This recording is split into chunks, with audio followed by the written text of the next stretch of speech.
Today on the Men at the Movies podcast, we're talking about Britt's favorite movie of all time, Say Anything. We're talking about how masculinity may not always look like how it's caricatured and stereotyped in the world today. Join us as we discover God's truth in this movie. The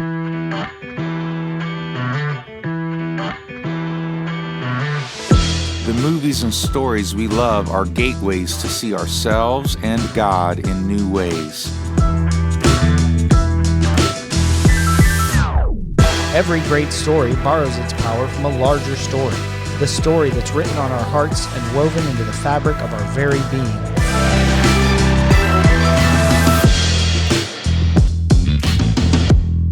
You're not a guy. The world is full of guys. Be a man. I'm gonna take out Diane Court. Diane Court doesn't go out. She's a brain. Trapped in the body of a game show hostess. We don't want to see you get hurt. I want to get hurt. Maybe Diane Court really likes Lloyd. If you were Diane Court, would you honestly fall for Lloyd? Yeah. I gave her my heart and she gave me a pen.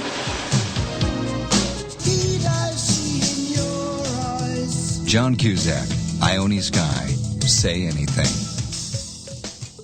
Hello and welcome to the Men at the Movies podcast. My name's Paul McDonald and joining me is Britt Mooney. What's up? Britt, you can say anything to me. You're not hauling away some money I don't know about, are you? Not that I tell you.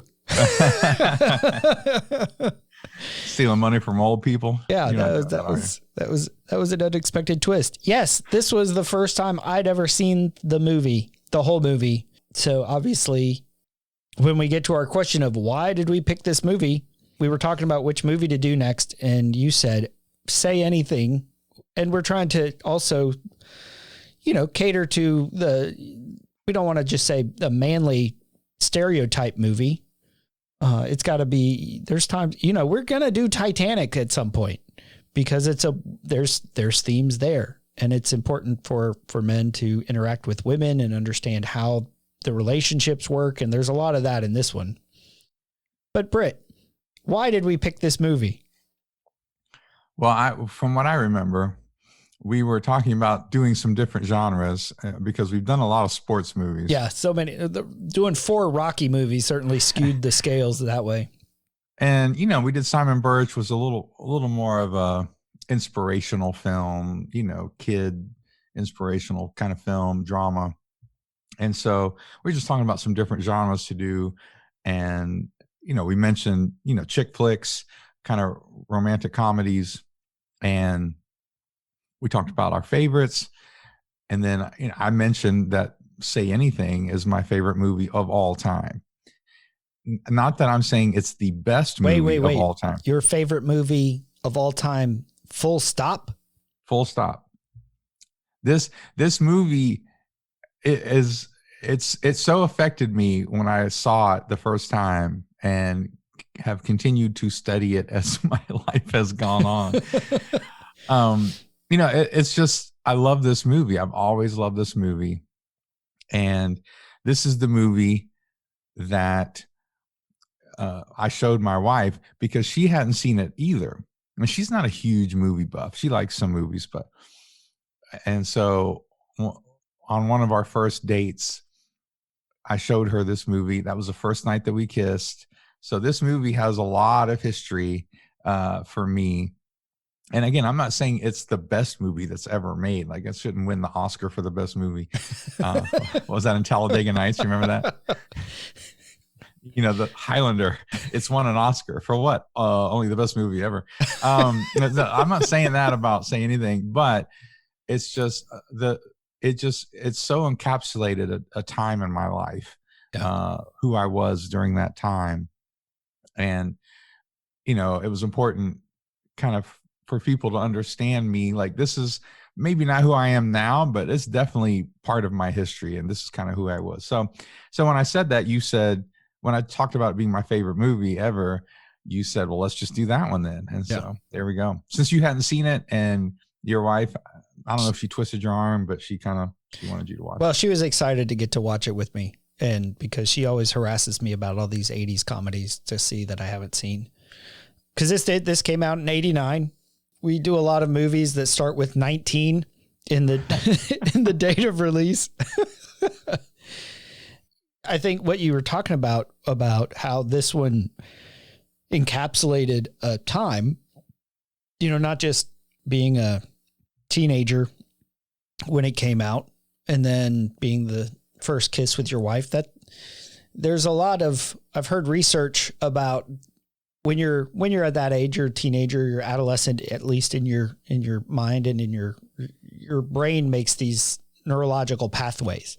Yep. So you hear movies for people our age, that's a lot of the music in the 80s will take them right back to where they were, in that high school, college range. And for me, I had a very unique childhood. I was homeschooled for most of it. And then I went to a very small Christian school. So I never watched the 80s movies, never really listened to the 80s music until I was much older. And so it doesn't have that same sort of emotional resonance with me. Got it. So like my wife's like, I love The Breakfast Club, and I watch it and I can't sit through it because what is it? 16 Candles. That's, that's 16 Candles. Yeah. And see, that's great. And I'm not knocking it at all. It's just, I don't have that emotional connection of watching it when I was that age. Yeah. For me, that'd probably be Braveheart. Cause when I watched that a bunch, I think I watched it like 8 or 9 times in college. Like in the theater or just in the theater? Really? Well, cause I watched it a few times at the regular one, and then there was a dollar theater. So sure. Back when those existed, back when theaters existed. Back when theaters existed. So also another thing about this movie is In Your Eyes by Peter Gabriel was the song we danced to at our wedding. Beck and I, our first song, which I actually did you wear a trench coat and hold up a boombox? I did not. I thought about it.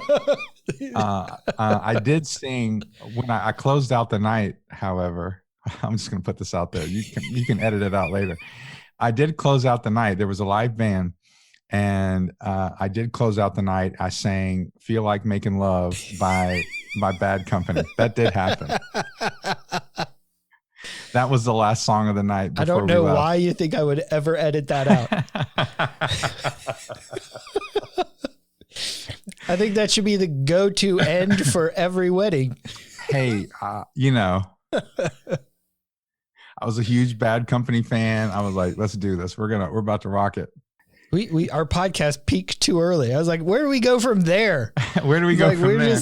We're at we a get 9. into the greatest movie of all time. Okay, not the greatest movie, but my favorite movie. That's where we go. It is. So just to give a little context of the history of the time, the 80s were coming to a close. Mm-hmm. There was hair metal. There was yuppiness. There was all kind of go America kind of stuff. And in the middle of this, you have Cameron Crowe. I'd have to look up some of those stuff he wrote, but he was a writer. He wrote some 80s movies, and he writes this romantic comedy not in the middle of the 80s, toward the late 80s. And it was such a transition from that 80s cheesiness to a little more emotionally, connected sort of idea. So Cameron Crowe is pretty good. He's got Almost Famous, Jerry Maguire, Vanilla Sky, We Bought a Zoo, all popping up on his IMDb but before page. that, I think he wrote the script for what was the one with Spicoli and anyway, there was another movie. I think he wrote that script for that. I think so. Anyway, so he had a lot of, this was like his big break. And, John Cusack was a huge 80s star. And so like it just, everything kind of came together, and Cameron Crowe really he knows music well. He married one of the women from Heart, one of the sisters from Heart. And so she's got a couple songs on the soundtrack. So the soundtrack was a little more alternative and different and not as poppy. so there was just so much about this that was part of the transition from the 80s to the 90s, but not the full angst of the 90s either. It didn't have the full angst either. There was no Nirvana, no flannel shirts. Nirvana. So all that to say is this is really encapsulated where I was at the time. Lloyd Dobler's character in the movie is a lot like I was in high school. I had a lot of friends who were women. I was totally cool with all the guys, just like he kind of is. Like, everybody likes him, but he didn't fit anywhere really. Yeah. And so he kind of had a different outlook on life than a lot of people. So he's got, and he rambles, like if you've listened to this podcast, like I ramble. And so he rambles. So there's a lot of it that was very, very appealing to me. And I just remember watching it going, this is the coolest movie ever. But I love the theme of the movie. And as we'll get to, I think even though most of these guys, when they write these movies, they don't mean to put spiritual truths within them. Right. But I think there's going to be some good stuff that we can get out of this about what it means to be a man, really. Because I think a lot of times when we deal with men and we encourage men, we get a machismo attitude a lot of times, or that's the thinking that a lot of people associate when we talk about encouraging men or teaching, be a man, teach somebody how to be a man. And that's not necessarily the case. Like, being a man isn't necessarily that you can change a tire. I mean, it's cool if you can. I mean, that's probably a good skill to have, but that's a good skill for anybody to have. Right. But there's something more important that goes deeper for men than just the fact that they can grow a beard or dunk a basketball or something that we consider manly or machismo. But there's something really important that men are supposed to do. And as they love women and as they love the people in their life, that I think this movie shows pretty well.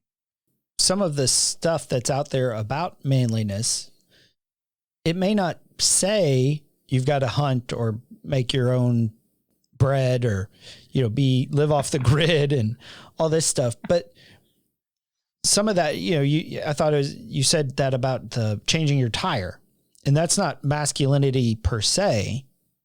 That's part of our ruling and subduing our domain, the domain that God's given us. And that's where that growth comes from. I got into a conversation with my brother. We had gone through Morgan Snyder's book, Becoming a King. And he talks about becoming a generalist, about being able to handle the stuff that basically being able to rule the kingdom that God's given you. And so, maybe we need to learn how to fix a light bulb or wire a house. Probably not wiring a house. That would be a big deal. But there's ways, and it's about being an apprentice and learning these skills and developing them so that we can, when stuff happens, be competent. We don't always want to have to hire something out, whether that's yard work or, fixing the sink because it's plugged up or changing a tire. And not saying that it's bad to do that. No. Yeah. So we're looking at, well, what is it? Because, you and I both live in very urban settings. We're not going elk hunting. We're not going any sort of hunting. Not today, at least. And so, what does that look like for a more urban type of lifestyle or not? I mean, we just want to look at that. And because I think one of the things that gets thrust on Lloyd and the comparison between Lloyd and Diane's dad, I can't remember his name other than Mr. Court. Mr. Court, yeah. James Court? Maybe they only called him Dad or Mr. Court, I think. Nobody called James Court. Jim Court, yeah. But it's this idea of provider. Yeah. It's like, how are you going to provide? For James Court, his whole thing was, I'm providing for my family. And that was the end all be all qualification of his existence. And Lloyd wasn't really concerned with that. Yeah, it's not that Lloyd didn't have masculine qualities. He's a kickboxer, right? I mean, the movie is trying to show his strengths are relational. and that a lot of times what men need to learn is that there's nothing wrong with, and there is honor to learning how to protect and provide and do what we would consider quote unquote manly things. But people aren't necessarily, shouldn't be boxed into those roles at the same time. If a man doesn't like to go hunting, like, we shouldn't make him feel bad like he's any less of a man. Like, there are characteristics that can still be aggressive and protectorish about men, but they don't necessarily look like everybody else's. And so this movie is trying to show, like, what did Diane really need to be provided for? What was her real need? And again, this, as someone who was growing up during that time, the clip that will end up playing, I could quote most of it, if not all of it now, but just, what are you going to do with your life? Well, I don't know, but I know I'm going to do this. And people will look askance at him for that. And I was kind of that way. That's kind of how I was, where it was like, yeah, I don't know what I'm going to do with my life, but I know I'm going to love people. Yeah. So the movie starts out with Lloyd with his female friends. We can say girlfriends, but they are female friends.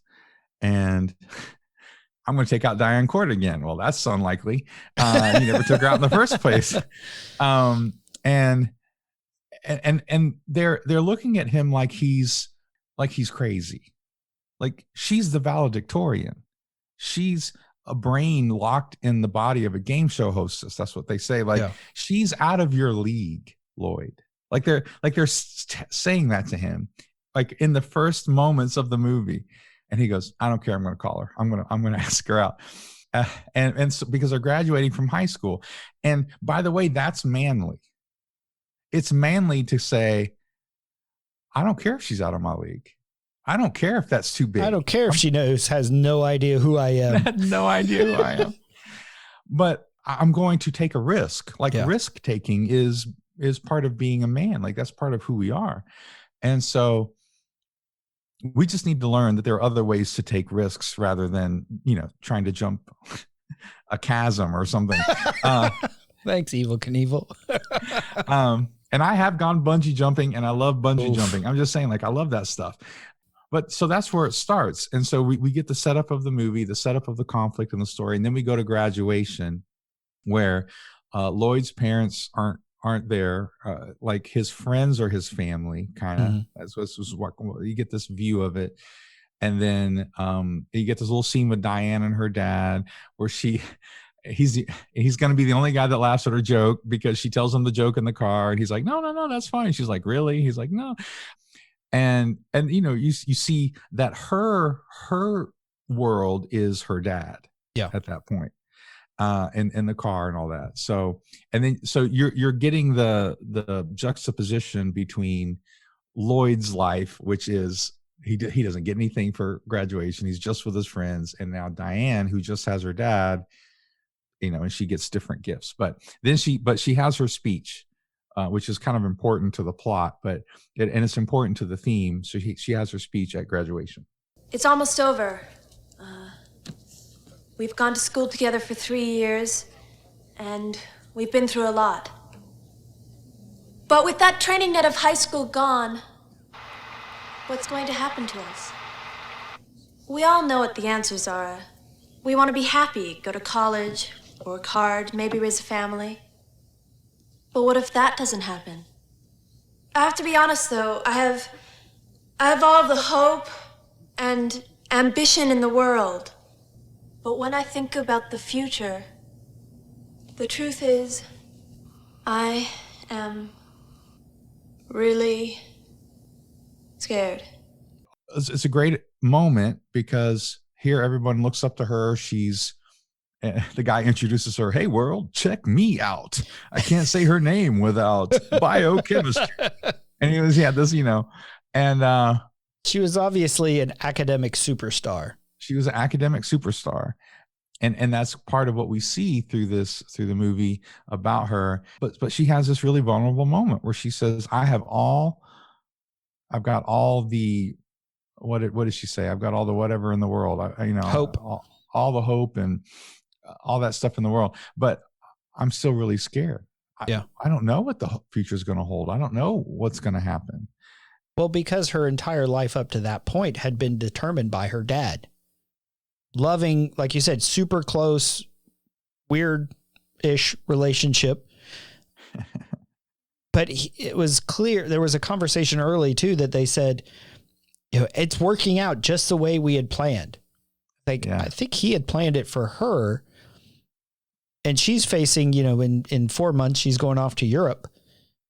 And what does that look like? And because it looks like has never really made a decision in her life. She's always just done what her dad wanted. Because as we'll find out, her parents got divorced and she had to pick where she lived.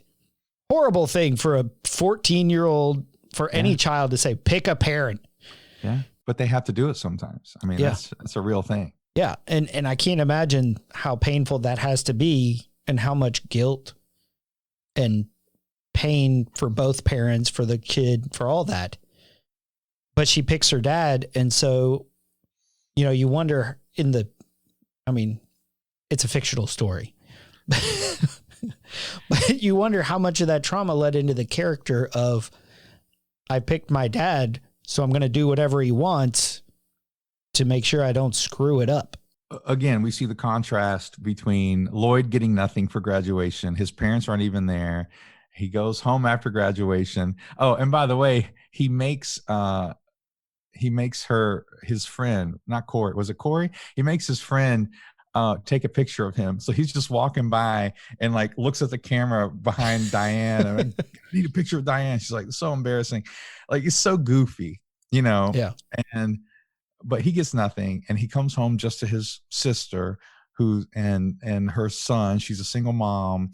Someone's left her, But again, what's his character? He's goofing around with the kid. He's playing with the kid, and she gets mad at him for saying, "Can't you act like an uncle?"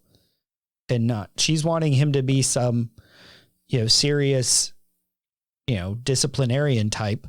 Right. And he's wanting to goof around, play with him, invite him in. They do a lot of kickboxing stuff together. Yeah.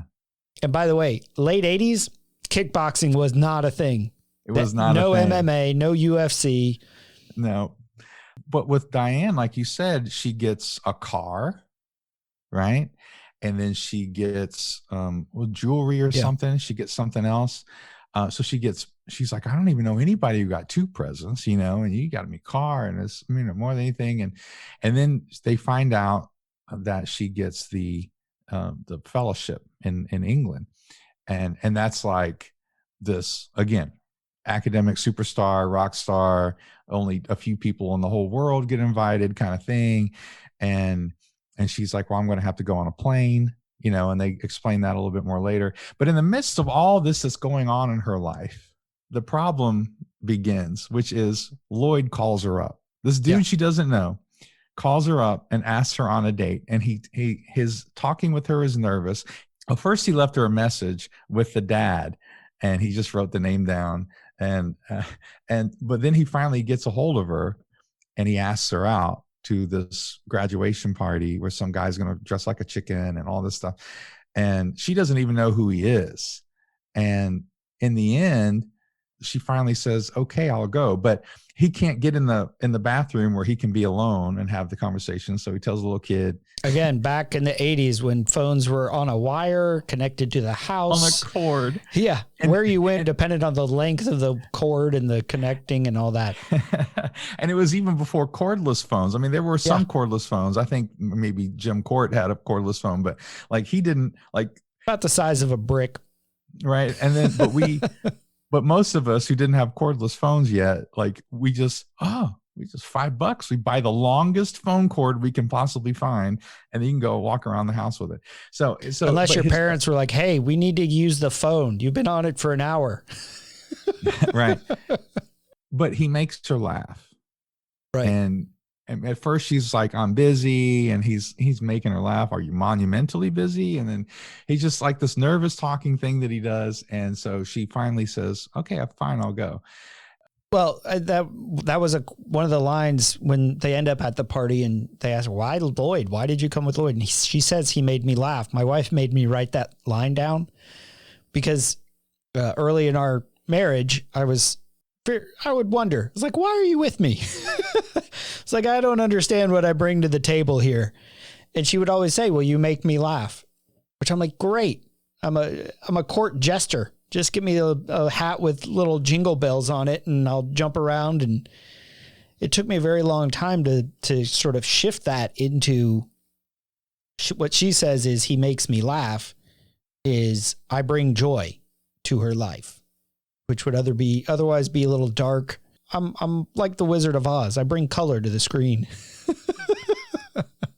Yeah. And for men, we have to realize that that's kind of our job in the family. Yeah. Like if you know anything about women, and I'm not saying I know a lot about women, I'm just saying I've learned a little bit over the years, but women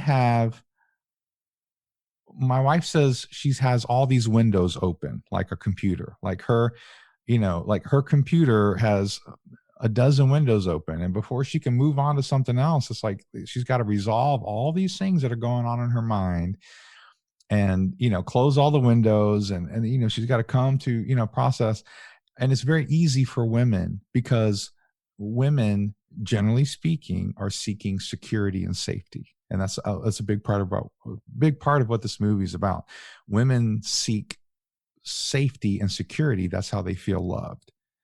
And so therefore it's easy for them to worry about stuff. It's easy for them to, was this going to work out? What's going to happen with this and all this stuff? And so they need someone to come in and bring a little levity to the situation, and not in a condescending way, not mocking them, not putting them down, but be goofy. Let them know that in the midst of all this, life can still be fun.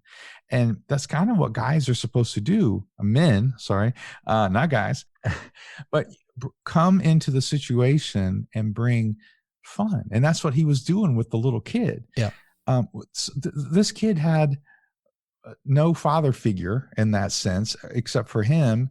And he's making fun, they have little inside jokes and they have all this stuff. And that's important to people. And so, yeah, so it makes her laugh. So she ends up going to the, by the way, she gets off the phone and has to look him up in the yearbook because she has no idea who he is. She has no idea who he is. And the look on her face is not really a happy one. And so they go out on the date, but he doesn't hover over her. Right. I love what he does on the date. So yeah, so she's meeting people and she's talking with people, but he's not hovering. He's not clean. Smothering. He's not smothering her. He's not like trying to take ownership of her, even though he obviously really, really likes her. Like obviously he really, really digs her. And she appreciates that. Like when she's talking to one of the friends, the ones who's singing all the songs about Joe, she's like, look, he checks me out. He's always is not smothering me, but he is there. And he's letting me know that he's there and that if he ever needs me, he's right there. And I'm telling you, man, for women, that is huge. That principle right there is huge for men to understand, that you don't have to smother them. You don't have to just be, all over them all the time, but you do have to let them know that you're there. And if you ever need me, I'm right here. That fits with what John Eldredge talks about in Wild at Heart, is as a man, our role is to offer our strength. And so frequently, and from my own past experience, part of my role was I would look to the woman in my life for my strength, for my validation, for my identity. And what you see through this movie is Lloyd, he knows who he is. He is just offering who he is. I gave her my love and she gave me a pen. I gave her my heart and she gave me a pen. But at note, he's pretty static. He doesn't, like you said, he's not smothering. He's not controlling. He's not doing anything. He's just saying, hey, I just want to hang out and see what happens. And also he's not disengaging from his other friends. Like he's around when Corey is singing, Joe Lies or whatever.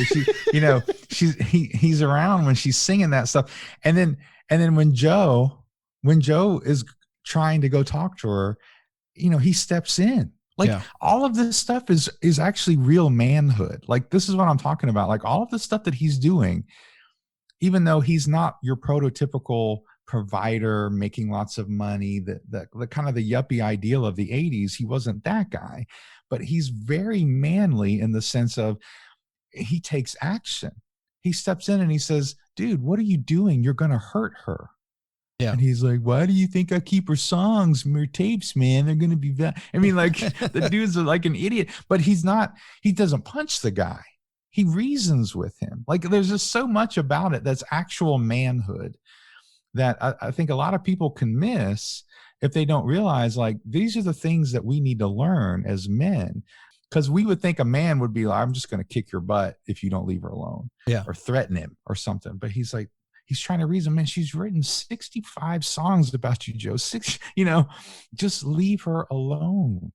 But Joe doesn't leave her alone, but he still steps in and then he has this conversation with the guidance counselor, played by Lilith from Frasier, from Cheers and Frasier, in a very different type of role, but she's the guidance counselor. Because guidance counselors frequently show up at graduation parties. We had a couple teachers in my high school who would have shown up. This was the 80s parties. Yeah.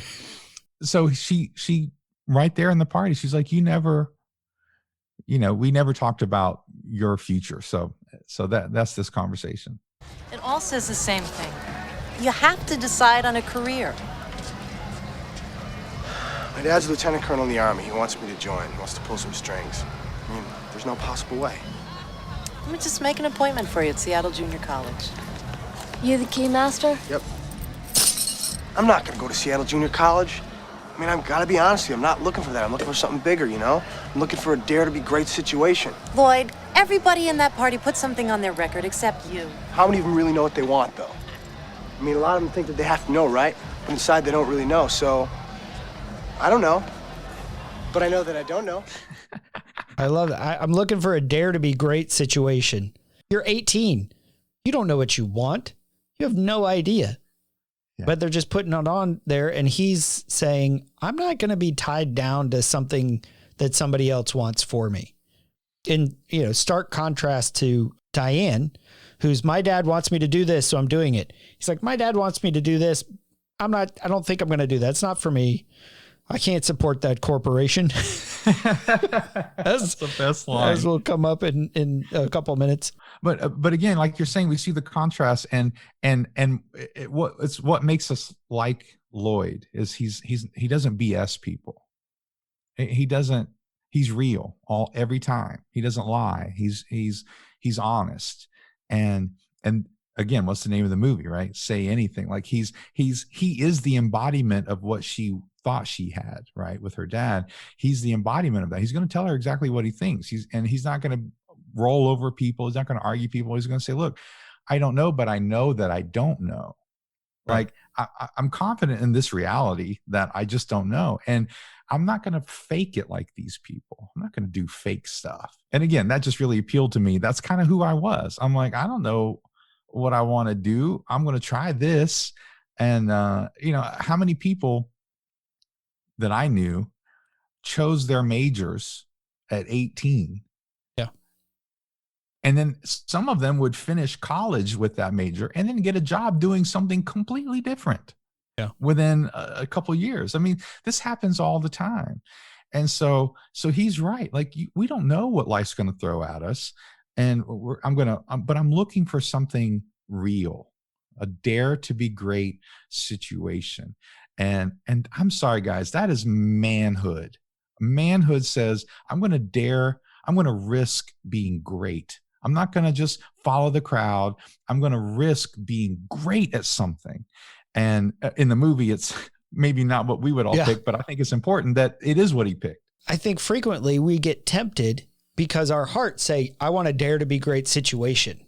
Good. But our temptation is to settle for what's safe, for what's available, settle for, you can go to junior college, and I'm not knocking junior colleges. I'm not. No.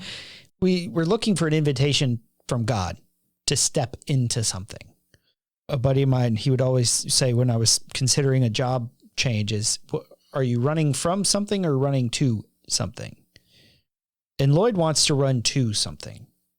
And so Good. as we're looking at life, we're kind of surveying our world around us.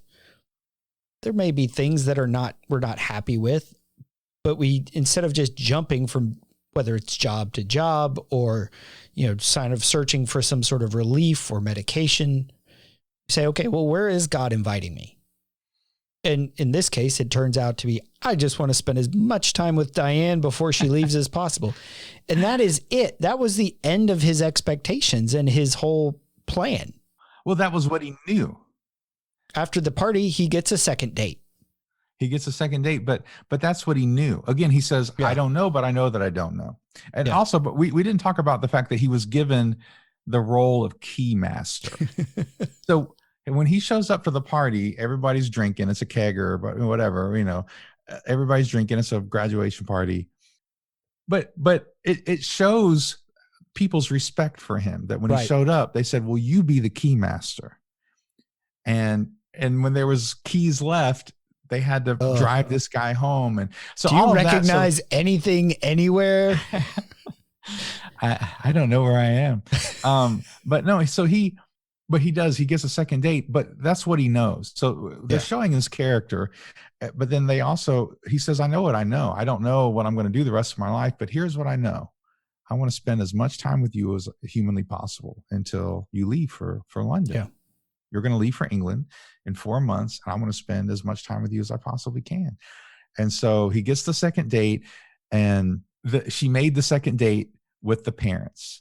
And it's from the trailer. That's where Corey and I forget, DC or whatever her name is. They're talking. They're like, this is a kiss of death for Lloyd. He's got the nervous talking thing. And he like, why would she do this to him?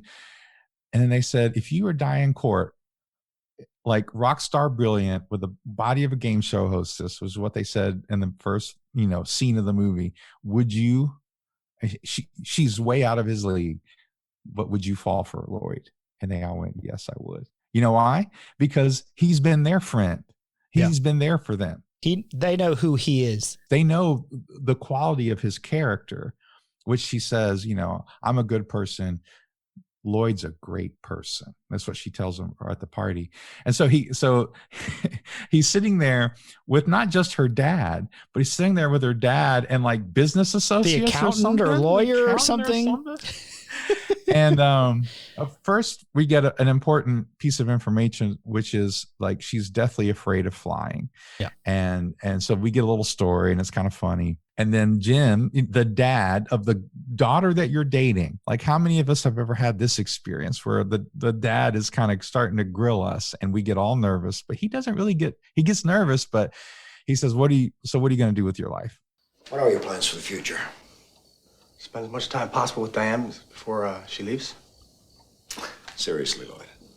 I'm totally and completely serious. No, really? You mean like career? I don't know. I've thought about this quite a bit, sir, and I would have to say, considering what's waiting out there for me, I don't want to sell anything, buy anything, or process anything as a career. I don't want to sell anything bought or processed, or buy anything sold or processed, or process anything sold, bought, or processed, or repair anything sold, bought, or processed. As a career, I don't want to do that. So my father's in the Army. He wants me to join, but I can't work for that corporation. So what I've been doing lately is kickboxing. I don't want to buy anything sold or processed. I don't want to sell anything bought or processed. Is that where you cut the clip? Is that where you cut it? Yeah. After the kickboxing. After kickboxing, and he goes, you ever heard of it? Don Dragon Wilson.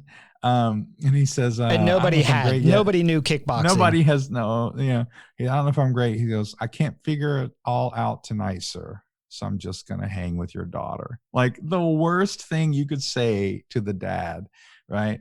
Especially this dad who has mapped out his daughter's, first 40 years or something.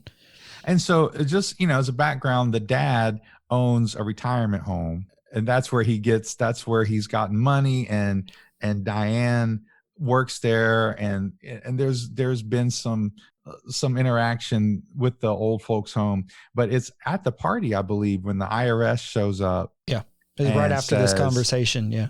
And says, we just want you to know we're going to start an audit or investigation or whatever for these years.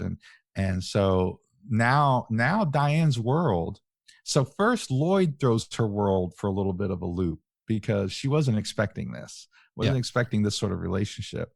And then her world goes for a loop because not only was she not expecting to have a guy she was interested in, like this whole stuff with her world is now chaos because the IRS is investigating her dad for like tax fraud and money laundering or whatever he was doing. So now there's conflict, and she doesn't know if she can be dating, and he's like, no, we're just friends. And so there's this sort of conflict that's kind of going through, and the dad keeps pushing her to break up with him. You're going to leave. There's no reason to hold on to this. He's going nowhere. He's going nowhere. He's a distraction. You got to cut this guy loose, you know. And as stuff gets worse and worse for her dad, she gives into that. She gives in to that idea of safety, because that's the idea of safety that she knows. Yeah. Well, this is the guy who gives me stuff. This is the guy who has provided for me. He's always been there for me. I can be honest with my dad. She trusts him.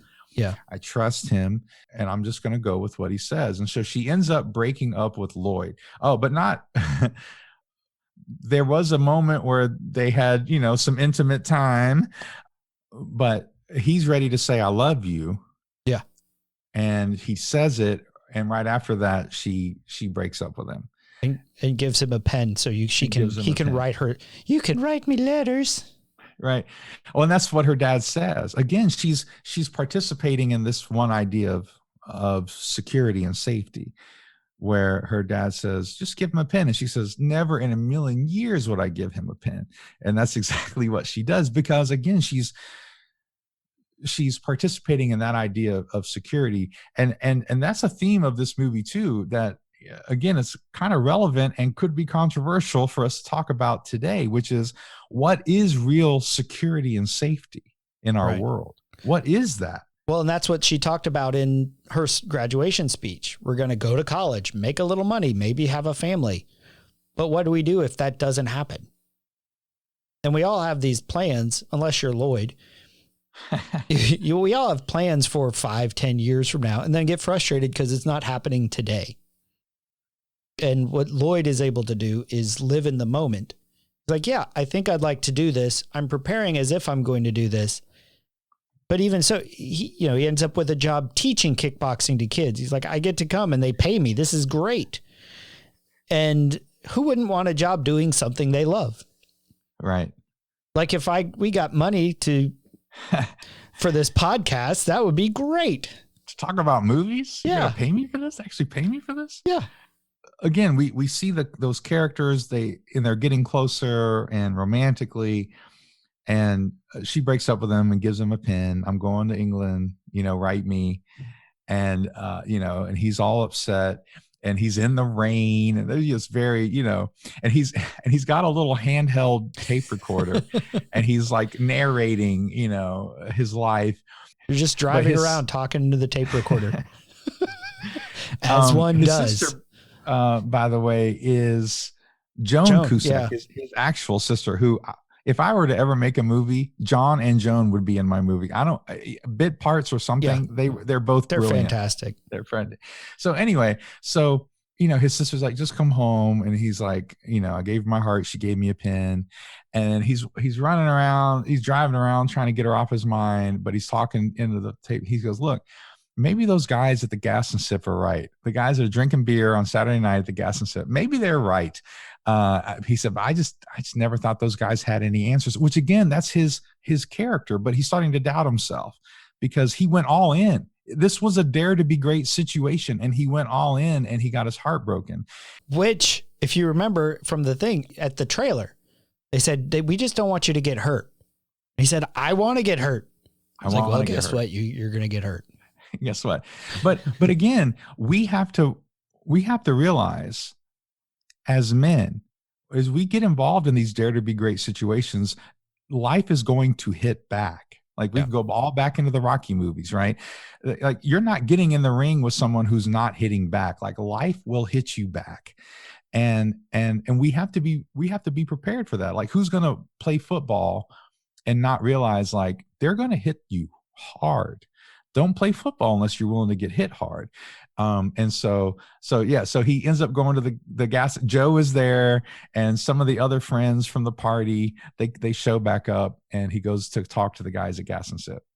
Lloyd, man, no babe is worth it, dude. No. Listen, hang with us, man. We'll teach you Bibles full of truth. Right. Lloyd, man, you can't even trust them, man, because you know what it's about? They spend your money and they tell their friends everything, man. It's about economics. They tell them everything. Man, all you gotta do is find a girl that looks just like her, nail her, and then dump her, man. Get her off your mind. Knows we're right. Your only mistake is that you didn't dump her first. Diane Court is a show pony. You need a stallion, my friend. Walk with us and you walk tall. Walk tall, my man. I got a question. You guys know so much about women. How come you're here at like a Gas and Sip on a Saturday night, completely alone, drinking beers? No women anywhere. By choice, man. That's right, man. It's a conscious choice. It's a choice, man. Choosing to be with you. Want to be. Wisdom of the sages right there.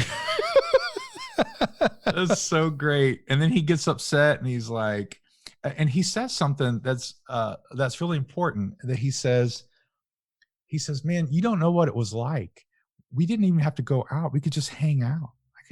He said, I could just be myself around her. And I was walking around feeling satisfied. He said, can you imagine that? I just was walking around feeling satisfied. And after we watched the movie the other night, because I finally showed this movie to my kids on Valentine's Day. And my wife looks at me later. She goes, are you satisfied with me? Ooh. And I said, absolutely, I am. Like that's why I'm with you. Like you make me feel like I can just be me. Like doing stuff is extra. That's fun, but we don't have to. Yeah. But we still enjoy one another, just being together. And then he gets upset and throws man, I don't even feel that way about my car. And then one of my favorite lines is he's back in the car with the tape player and he goes, that was a mistake. And see, I knew guys like that. Again, right. I totally related to this movie. I was like, I knew guys like that that if you went to them for advice, it was, dude, are you getting any? There was all these other machismo sort of things that you should have dumped her first, man. You should have dumped her first, man. And man, hey, I know this other girl. And Joe says that, man, he says, tell me, name any girl in Seattle, I'll set you up with her. He says, I want Diane Court. He goes, no can do, bro. Like, listen, one girl I can't set you up with. But it's such a great scene because he's trying to figure out what does he do in this situation. He gave his all. He's a kickboxer, so he's getting hit back. And so he's got to figure out, how do I do this? And I think it contrasts to a scene where the next clip we have, because right here you've got a bunch of guys hanging out, sitting at a Gas and Sip. Like I said, the wisdom of sages right there. And so it's very careful because we talk a lot about the importance of community here and the brotherhood to get you through these rough spots. But you need to have criteria. Right, good. Dan Allender says, find like-hearted kings and make treaties with them. And when they're at war, you're at war. But the important piece of that is like-hearted kings. Like those guys didn't want what Lloyd wanted out of life. They were just looking, to get some sex or they just wanted to hang out. I love that. It's like, you guys, you're sitting here drinking your beer at a Gas and Sip. No women anywhere in sight. Why? So why should I listen to you? Which is a really good question because advice is cheap and easy. Yeah. You can find anybody to give you some advice. Yep. But they don't know you. They're not walking with you. They're not part of your life. And that's where the messy part of life comes in is say, hey guys, I'm wrestling with this. Like we talked about in Simon Birch, when Joe was crying and Simon just said, I'm so sorry, and sort of draped himself over him that's what it's like is, hey man, I'm really sorry. I'm not going to try to medicate or alleviate your pain with some little trite to-do list or just find some other girl. She's a show pony. You need a stallion. that's not helping because Lloyd's like, she is a stallion. What are you talking about? So we get this struggle with Lloyd, and he's close to giving up basically in this clip that we're going to share, because he has kept reaching out to her, and that's kind of what this clip is going through. And we all get there as men. We want to give up because life does hit back. And so now he's having this conversation with his girlfriends. Look, why don't you just call Diane again? I draw the line at 700 return phone calls. Lloyd, you have to understand her family is being ripped apart. Like you and she were ripped apart. Like Joe and I were ripped apart. Visit her at the home. I'm not going back there. I don't even know who you're talking about. Lloyd, why do you have to be like this? Because I'm a guy. I have pride. Oh, you're not a guy. I am. No, the world is full of guys. Be a man. Don't be a guy. She wants me, she can come to me. I love that differentiation between what's a guy and what's a man. Yeah. Because he's listening, he's holding on to his pride. He's holding on to his, she wants me, she can come get me. And I draw the line at 7 unreturned phone calls.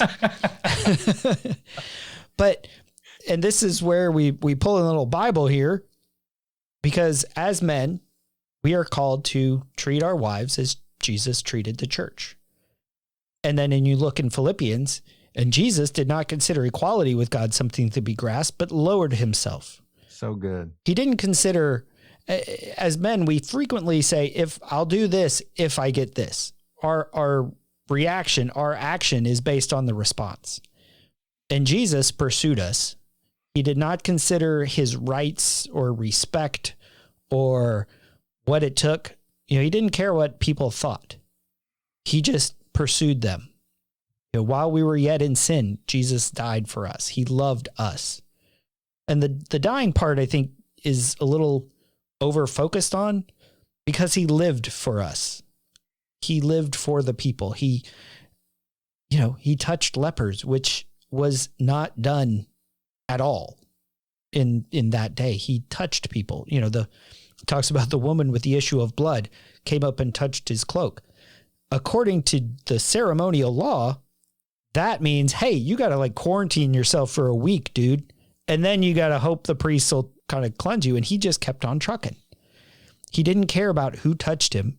He didn't care about what he thought. He entered into those places. I'm not going there. Jesus never said that. Jesus just went there. So like you said in the first scene, I want to get hurt. Okay. Jesus showed up. The Bible says this. Jesus showed up knowing he would get rejected. Yep. Jesus asked out the girl knowing she would say no. Yeah. Knowing he loved her, knowing she was in corruption, knowing that he was, it's a bigger deal with Jesus, right? Right.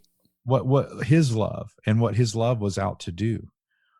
And if he had, thank God he didn't have that sort of pride when he decided he was going to love me, because how often was he trying to reach out to me and I did not return that phone call. Right.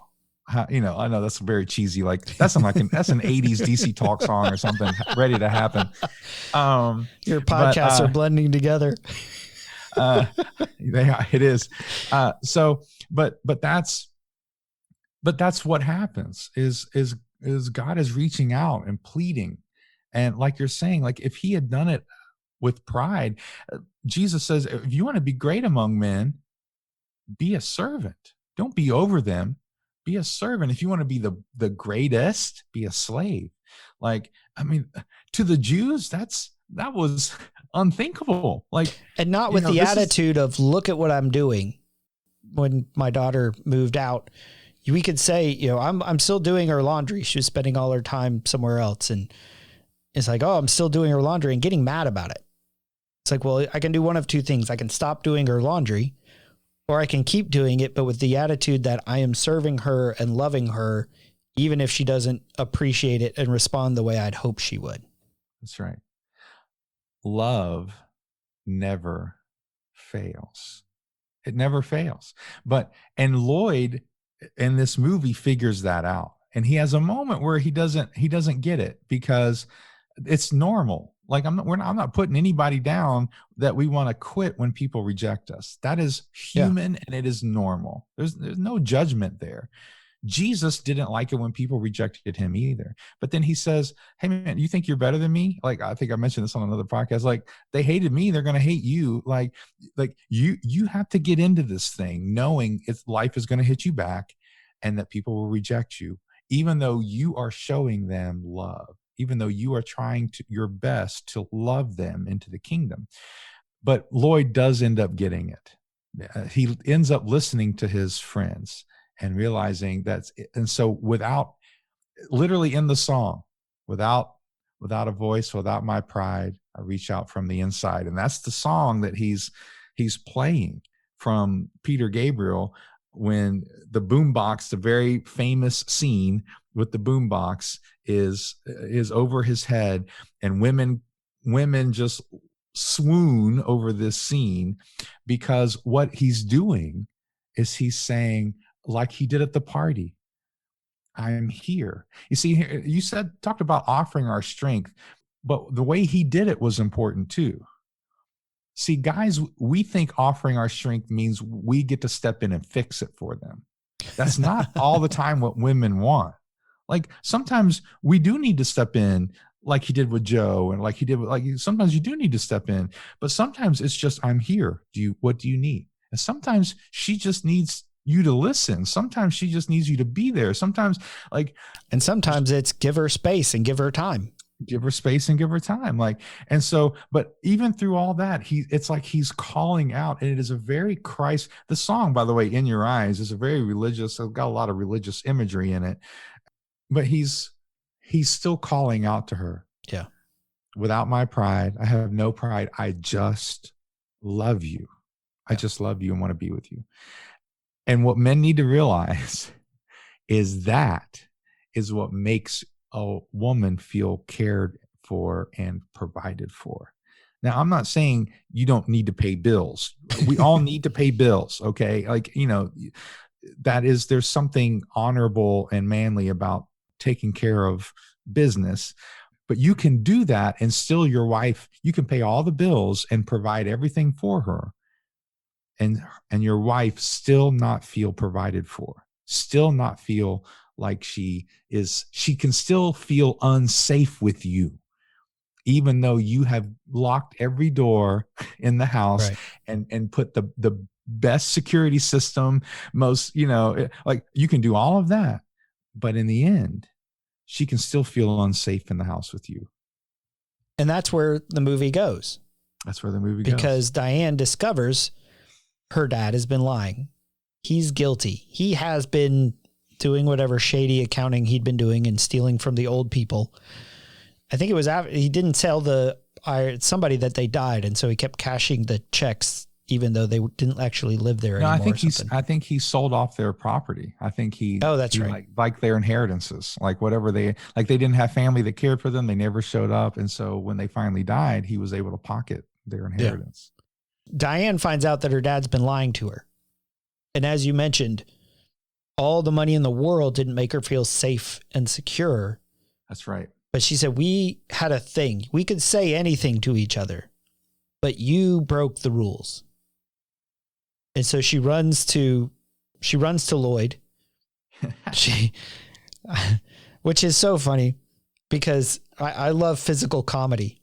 So he's at the gym. He's in a sparring bout.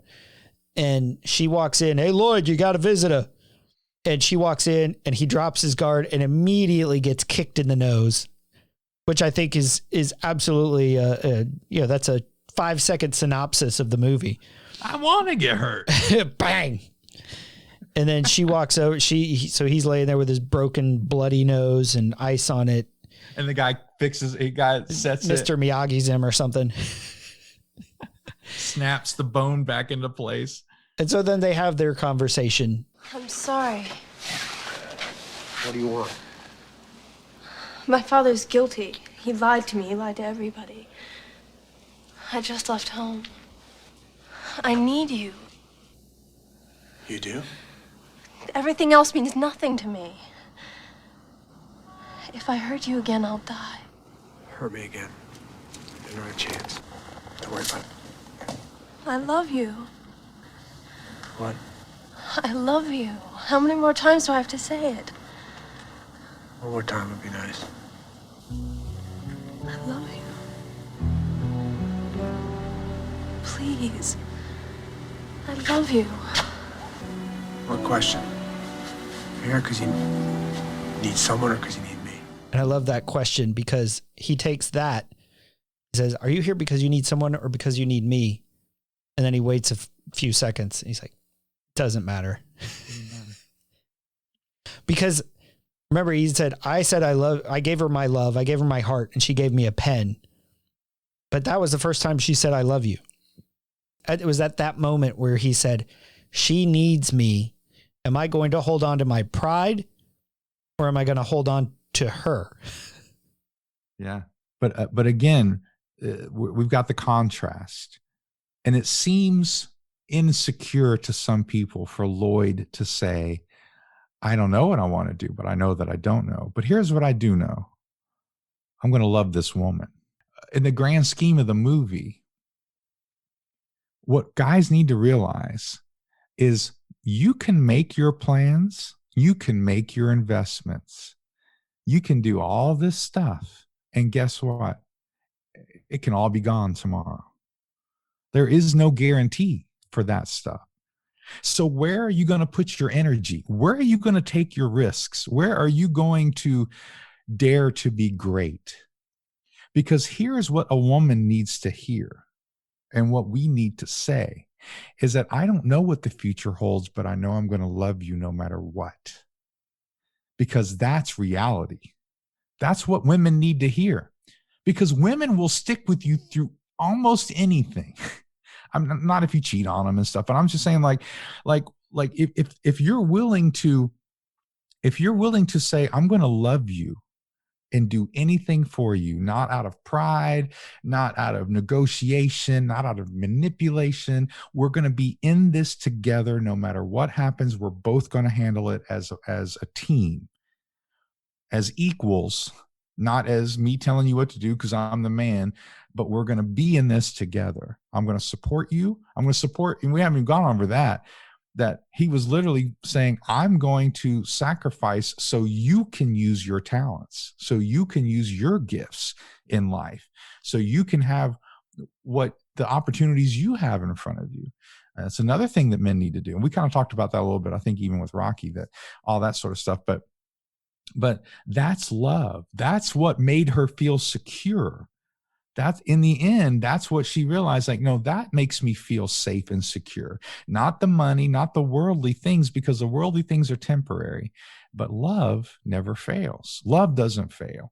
And she now, and how often do we as Christians try to put our trust in wealth, try to put our trust in insurance policies. Again, there's nothing wrong with saving money and having insurance policies, but we try to put our trust in things that the Bible says none of that has a guarantee. Don't store for yourselves treasures on earth where Jesus says, don't even do it. Store up for yourselves treasures in heaven where nothing can take that. That's your dare to be great situation. Store up your treasures in heaven. That's a dare to be great situation. And again, I have a house. I'm not, I have a bank account. I'm not saying but we definitely need to learn how to travel light because the more stuff that we have, hold it loosely. Hold it loosely, man, because all these things are temporary, and there are only two eternal things in this world. I don't think I've talked about this on this podcast before, but there are only two things that are eternal in this world. Are you ready? The word of God and the souls of people. Yeah. Those are the only two things that are going to last forever. Everything else is temporary. Everything else is temporary. And that doesn't mean you treat everything else like crap, but what that means is you put it in its proper perspective, that people are more important because they're eternal. Yeah. C.S. Lewis said, you've never met a mere mortal. Right. Good. Yeah. Yeah. You've never met one. And so So he realizes that, and he realizes that to such a degree, by the way, that before they go to England, he takes Diane to the jail to try to reconcile with her father who hurt her. If that's not a Jesus moment, by the way, I don't know. That's one of the most Jesus moments ever, because that is the love of God saying, look, I know he hurt you, but you really need to fix this. You can't let this just simmer. It's so amazing to me that he put that in there. Am I going to England? I've thought about it quite a bit. And I've realized what I probably should do is just carve out a goal for my future and find out what I want to do with my life. Do all that stuff that I've been avoiding in a big way. I mean, Diane and I can wait for each other, right? What is she going to do? She's going to run off with some English guy? There's no way. Well, Lloyd, I admire you for not hitching a ride. You know, my daughter's a lot different from you. I know. She's very successful. I know. She's very talented. I know. But then I reconsidered. Because I figured what I really want to do with my life, what I want to do for a living, is I want to be with your daughter. I'm good at it. You're not a permanent part of her life. You're a distraction. I'm the distraction that's going with her to England, sir. You're exactly right. He brought Diane there to reconcile with her dad. This dad who convinced her to break his heart, to not get back with him. And now even there, he's like, you and my daughter are very different. She's very successful. You're not. She's very talented. You're not. And then you're a distraction. And then he stands up. He's like, I'm the distraction that's going with her to England. Well, and then the dad yells at him. Yeah. He gets angry and he yells at him and insults him, continues to insult Lloyd.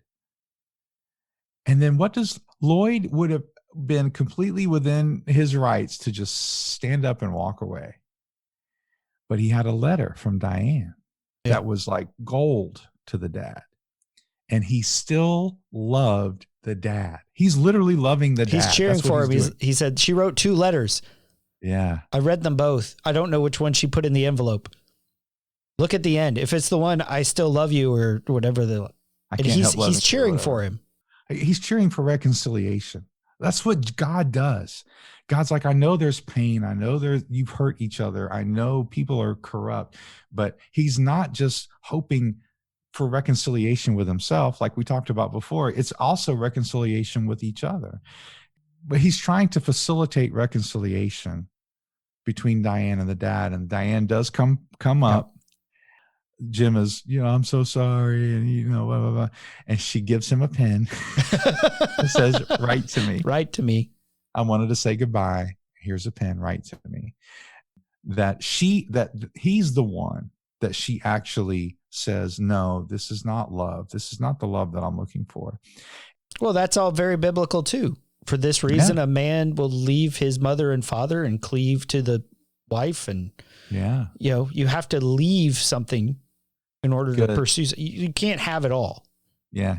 And in this situation, she has to leave the father in order to be with Lloyd. The one who has shown that he's going to love her no matter what. The one she really can say anything to. Yeah. She thought it was her dad. And just like we think we're going to find these solutions in the world, but that's not where we're going to find them. Well, and even at the beginning of the movie, after her speech, she said, I looked out there and I didn't know any of them. I didn't know anybody. And what Lloyd did was I got to know them for the first time in high school. Yes. And he's introducing her to a life she never knew she didn't have. How amazing is that for the first date, he doesn't try to isolate her from community. He brings her to community. That's amazing to me.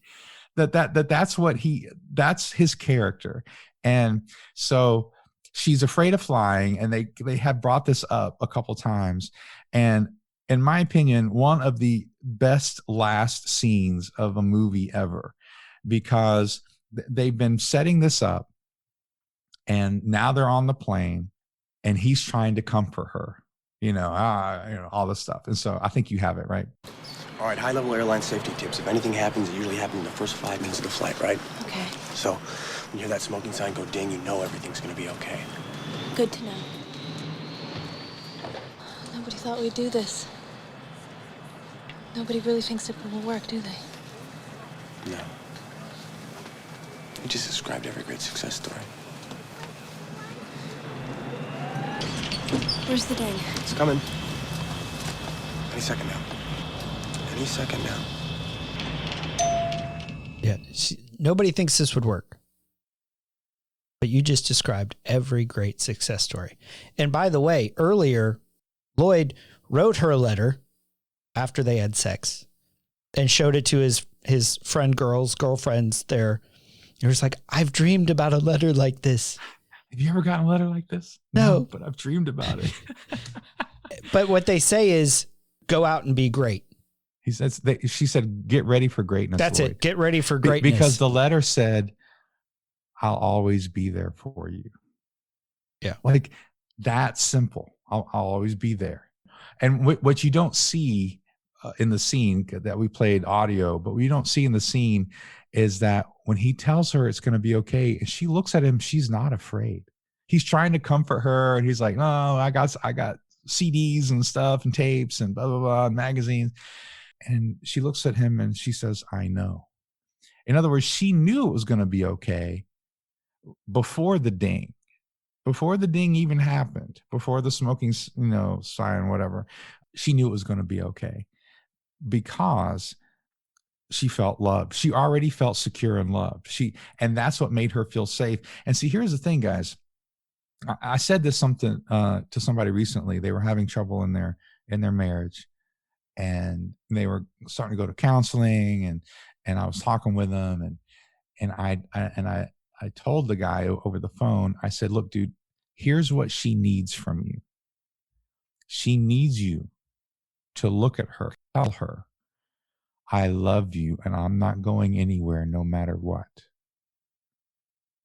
And you keep telling her that because she doesn't feel safe right now. There's conflict. You guys don't feel together right now. But what she needs to hear from you is not another argument. Doesn't need to know about your position. She needs to hear, no matter what happens, I know this is hard right now, but no matter what happens, I'm going to be here. Because women want to go on adventures too. Yeah. Women want to go on adventures too, but they don't want to do it alone. They go to the bathroom with each other. I mean, they don't want to do it alone. And you can, like I said before, you can be in the same house and still feel alone. You can have all the stuff and still feel alone. And again, you should provide, and you should, provide things that are needs and recognize that stuff. But I'm telling you, women want adventure too. They just want adventure with somebody that makes them feel safe emotionally, makes them feel safe because he loves them. And I love that about this movie. I love the ending. I love the way, it goes ding, and that's the end of the movie.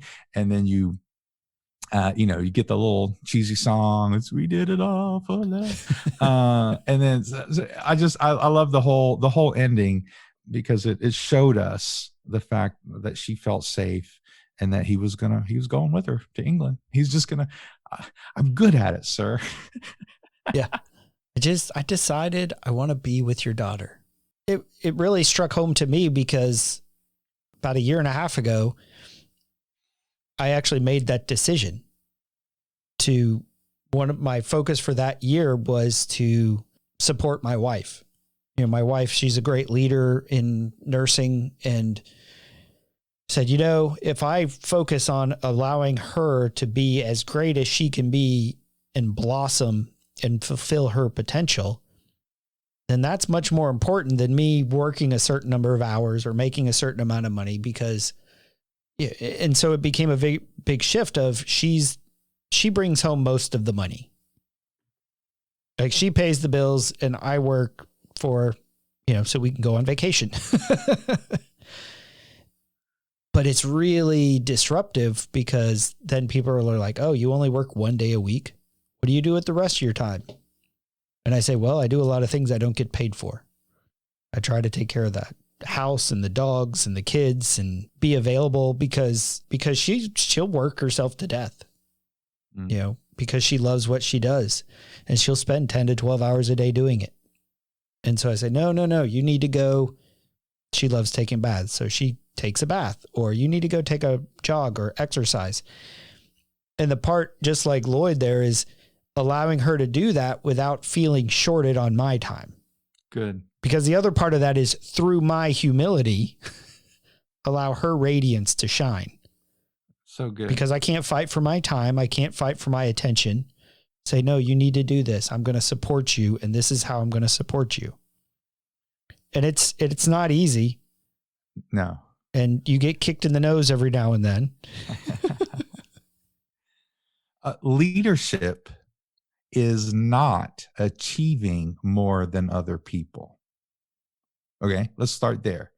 That is not leadership. Leadership is not achieving more than other people. Leadership is not telling other people what to do.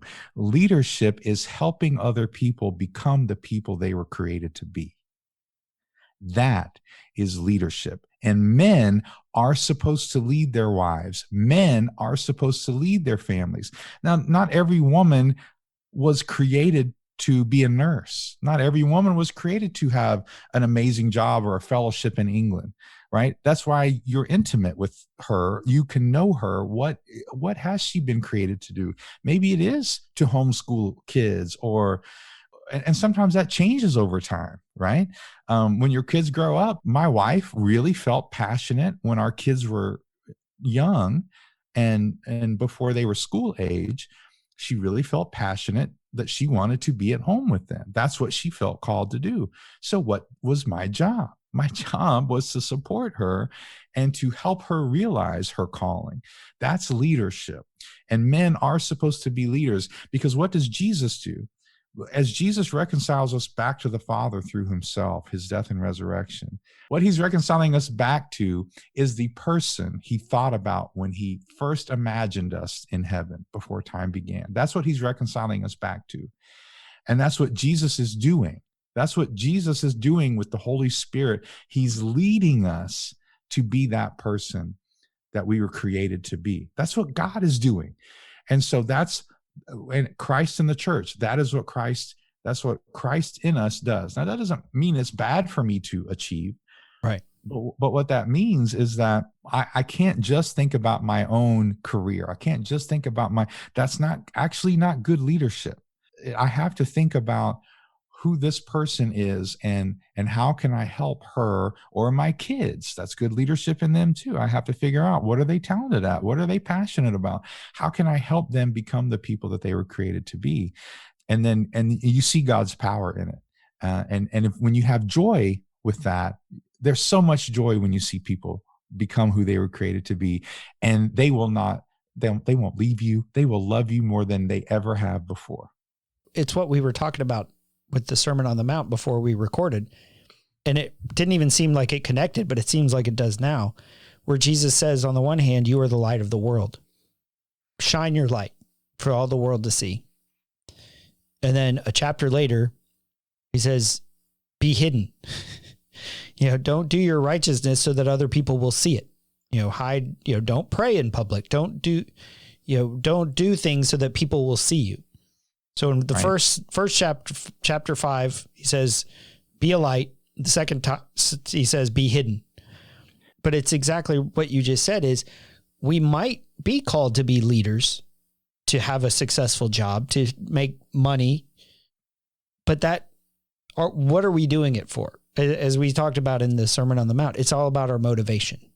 Yep. Why are we chasing it? Why are we visible? Are we being visible to point people to God? Or are we doing that to make us feel better about the house we live in, or the car we drive, or the fact that we have achieved something by meeting a certain standard that's only in our heads? Where does God ask us to give it up so that he can work through us, so that he can be present in our everyday life? Yeah. And when you have a husband and wife that are both doing that for each other, that's love. That's synergy. That's unity. That's what you're after. That's how you go on adventures together, is that you're both seeking the best for the other. And that's what love does. And you are, Paul says, you're submitted to one another. Submit to one another. He says, wives submit to the husbands. And we like to quote that verse. But he also says, submit one to each other. Like there's a mutual submission that also happens that says that isn't thinking about myself. It isn't thinking about just my rights or my ways. Just like in the movie, Lloyd wasn't thinking about his rights. He would have quit. Or he would never have started because he didn't want to get hurt. And that's part of what being a man is all about, is we're going to risk loving people. And if we're going to commit to marriage, if that's what we're going to commit to, then what we're really committing to is no matter what, right? That's what the vows, you don't have to say the vows, but what do the vows say, right? And, sickness or in health, and, richer for poor, like, none of us want to be poor and sick. We like the good part. We want the good part. But what the marriage vow is saying is that I'm going to be with you no matter what. No matter what happens, I'm going to be with you. And we're going to get through this together. And that is how we make women feel secure. And by the way, that's exactly what Jesus says to us, that no matter what happens to you, I'm going to be with you. I'm actually put my Holy Spirit inside of you. I'm going to be so with you. I'm going to put my Holy Spirit inside of you. Like that is God's love to us. Behold, I'm with you always. All authority in heaven and earth has been given unto me, but I'm with you all the time. So now you can go. Now you can go have that adventure with that security, knowing that no matter what happens, no matter how rejected we get, no matter what people say about us, no matter what the world crap tries to throw at us, He loves me. And there's and that's what we rest in. And that's what our wives need to rest in with us. Well, thanks for joining us on the Men at the Movies podcast. It wasn't 4 hours. It wasn't. We were able to carve it down. My goal is just to make sure the podcast isn't longer than the movie. So, this has been Paul McDonald and Britt Mooney talking about Say Anything, that 80s classic. So go out and watch it. Remember what it was like to be a teenager. Remember what the 80s were like. And we hope that you join us next week here on the Men at the Movies podcast.